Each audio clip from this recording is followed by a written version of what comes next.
നമഃശിവായ. നമസ്കാരം. ഗീതാഹൃദയത്തിലേക്ക് എല്ലാ മിത്രങ്ങൾക്കും സ്വാഗതം.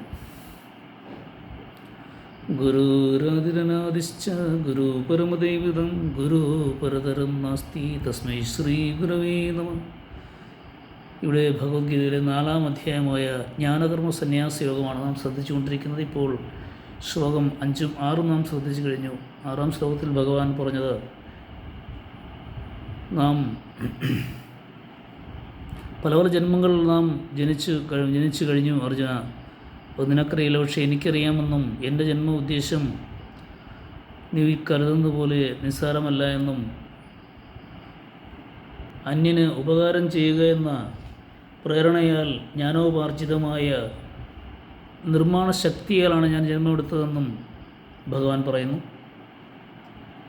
എൻ്റെ ജന്മം ഭോഗാർത്ഥമല്ല എന്നും മറിച്ച് അന്യർക്ക് മോക്ഷം ഉപദേശിക്കുകയാണ് എന്നും ഭഗവാൻ പറഞ്ഞു. പിന്നീട് മായയെക്കുറിച്ച് പറഞ്ഞു, ജീവാത്മാവിനെയും പരമാത്മാവിനെയും കുറിച്ച് പറഞ്ഞു. മായ എന്നാൽ മായാഭ്രമമല്ല എന്നും ഭ്രമാത്മകമായതെന്ന അർത്ഥമേ വരുന്നില്ല എന്നും ഭഗവാൻ പറയുന്നു. ഗീതാകാരൻ ഭഗവാനിലൂടെ അത് വ്യക്തമാക്കുന്നു. മറിച്ച് പ്രകൃതിയുടെ ഭാഗമായ ബുദ്ധി എന്നാണ് അർത്ഥമെടുക്കേണ്ടതെന്നും ഭഗവാൻ പറയുന്നു. ഇവിടെ ജീവാത്മാവിനെക്കുറിച്ചും അതിൻ്റെ പുനർജന്മത്തെക്കുറിച്ചും നാം അറിയണം, വിശദീകരിക്കുകയാണ് ഇവിടെ ഭഗവാൻ. ഗീതകാരൻ ജീവാത്മാവ് ആരാണെന്ന് നാം അറിയണം. ജീവാത്മാവും പരമാത്മാവും ഒന്നാണെന്ന് പലരും കരുതുന്നത് ശരിയല്ല. ജീവാത്മാവിൻ്റെ സ്വഭാവങ്ങൾ എന്താണെന്ന് ശാസ്ത്രങ്ങൾ വിവരിക്കുന്നുണ്ട്. ന്യായ വൈശേഷിക ദർശനങ്ങളിൽ ജീവാത്മാവ് എന്താണെന്ന് പറയുന്നത് നോക്കാം.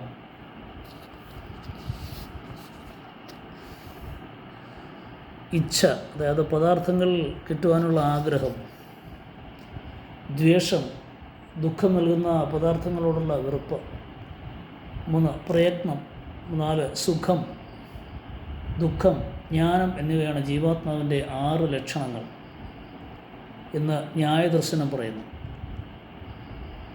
പ്രാണവായുവിനെ പുറത്തേക്ക് വിടുകയും അകത്തേക്ക് വലിച്ചെടുക്കുകയും ചെയ്യുക.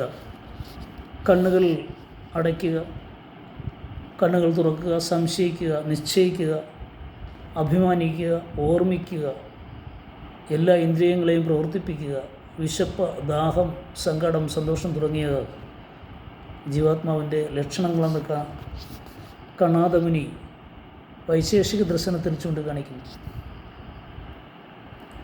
എന്നാൽ ഈ വിധ ലിംഗങ്ങളൊന്നും ഈശ്വരനില്ല. വിശപ്പ്, ദാഹം, സംശയം തുടങ്ങിയവയൊന്നും പരമാത്മാവിനെ ബാധിക്കുന്നില്ല. പരമാത്മാവിനെ നിർവചിക്കുന്നത് പതഞ്ജലിയാണ്. അദ്ദേഹം യോഗദർശനത്തിൽ എഴുതുന്നത് നമുക്ക് ശ്രദ്ധിക്കാം.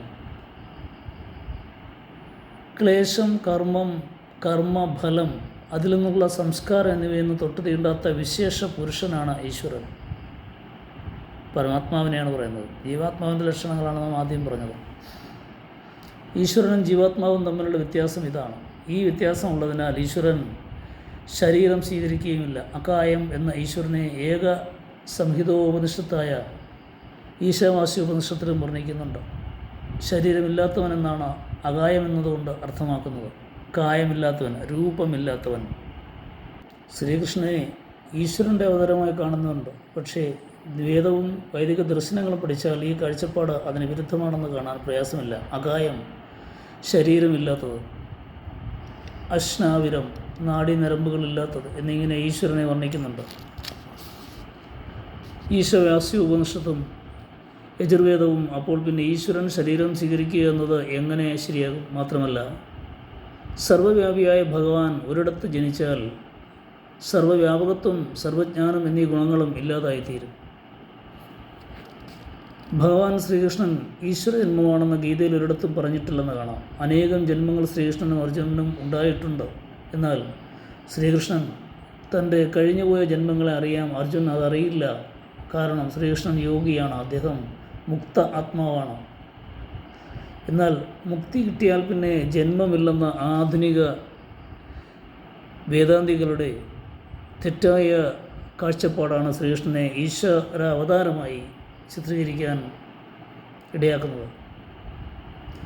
മുക്തി അഥവാ മോക്ഷം ഒരു തടവറയല്ല, ഒരിക്കൽ മുക്തി നേടിയ ഒരാൾക്ക് പിന്നീട് ജന്മമേ എടുക്കാൻ സാധിക്കില്ല എന്ന് പറയുന്നത് അതൊരു തടവറയാണെന്ന് ചിത്രീകരിക്കുന്നത് പോലെയായിരുന്നു.